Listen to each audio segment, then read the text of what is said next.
राजनीति में इस तरीके से बदले की भावना से आज तक किसी के साथ इस तरह की दोस्ती नहीं की गई होगी जिस तरीके से आजम खान साहब के साथ हुई है।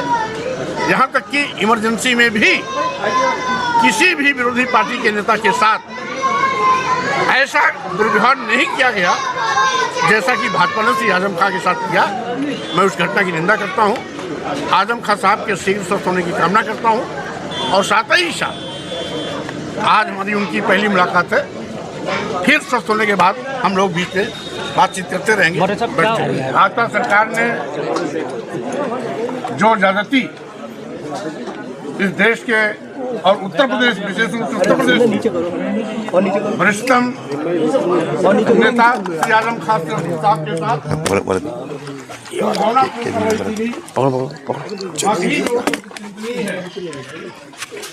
और इतने बड़े नेता को मुर्गी चोरी, भैंस चोरी जैसे छोटे और घटिया आरोप लगा करके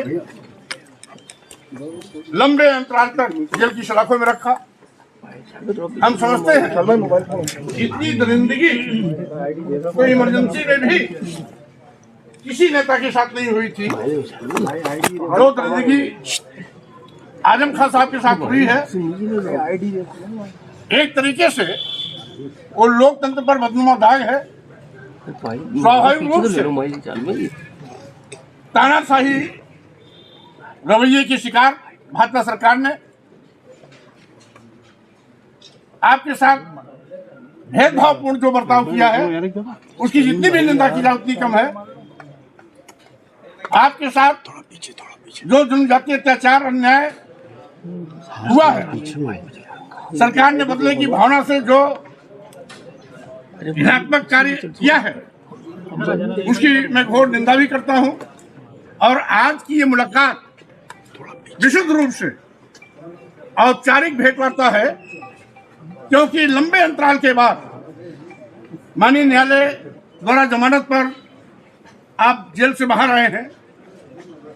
स्वाभाविक रूप से जो भी वैचारिक लड़ाई लड़ते हैं, ईमानदारी से पूरी राजनीति में जिन्होंने अपना समय गंवाया, ऐसे नामी गिरामी नेता आजम खान जी के साथ दुर्भावनापूर्ण की गई कार्रवाई हम समझते हैं न केवल निंदनीय है, लोकतंत्र में अक्षम्य भी है। इसकी घोर निंदा करता हूं। और साथ ही साथ भाजपा सरकार जो आज बीज बो रही है, जो बदले की भावना से कार्रवाई कर रही है, हम समझते हैं बदले की भावना से कार्रवाई करने का लोकतंत्र में कोई स्थान नहीं। नई परंपरा भाजपा ने जो डाली है उसको ये नहीं भूलना चाहिए कि इस परंपरा के शिकार कभी वो भी हो सकते हैं। इसलिए राजनीति विचारधारा की होती है, विचारधारा आधारित राजनीति ही राजनीति कहलाती है। राजनीति में न कोई शत्रु होता है न कोई मित्र होता है। वैचारिक रूप से हम सभी एक दूसरे दलों में रह के काम करते हैं, लेकिन जब हम राजनीतिक मंच से बाहर होते हैं तो हम सभी एक होते हैं। लेकिन जिस तरीके से भाजपा ने शत्रुता निभाई है, दुश्मनी निभाई है, व्यक्तिगत दुश्मनी निभाई है, वाकई में ये सरकार ने अपनी गरिमा गिराई है, अपनी गरिमा के विपरीत आचरण किया है। जितनी भी निंदा की जाए उतनी कम है। स्वाभाविक रूप से आज मैं आजम खान साहब से, जो वरिष्ठतम नेता हैं, असेंबली में लंबे अरसे तक 1 दर्जन बार तक जो विधायक रहे हैं, राज्यसभा लोकसभा में सांसद रहे हैं, जिनकी इतनी लंबी राजनीति रही हो, उनके साथ जो घिनौना कृत्य किया गया है वाकई में दुखद भी है, निंदनीय भी है और लोकतंत्र में एक कलंक भी है। हम समझते हैं भाजपा सरकार को नैतिक इतिहासों से बाहर आना चाहिए। अखिलेश यादव जी ने मुलाकात की है।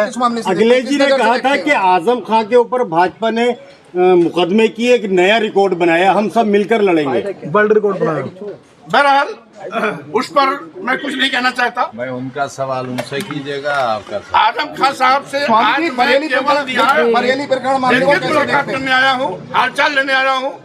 कुशलक्षेम पूछने आया हूँ, शीघ्र स्वस्थ होने की कामना करने आया हूँ और साथ ही साथ अभी उनको कुछ समय चाहिए स्वास्थ्य लाभ के लिए और लगातार मुकदमे की पैरवी के लिए। इससे जब उससे मुक्त होंगे तो हम लोग विस्तार से फिर बैठेंगे, फिर से बात भी करेंगे।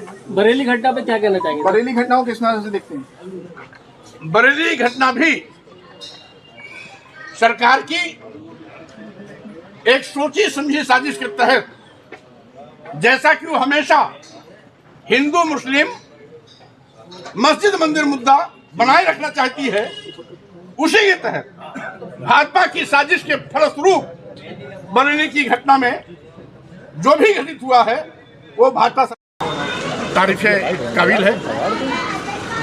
आज इतनी लंबी राजनीति में बेदाग चेहरा आजम खान जी को जिस तरीके से भाजपा सरकार ने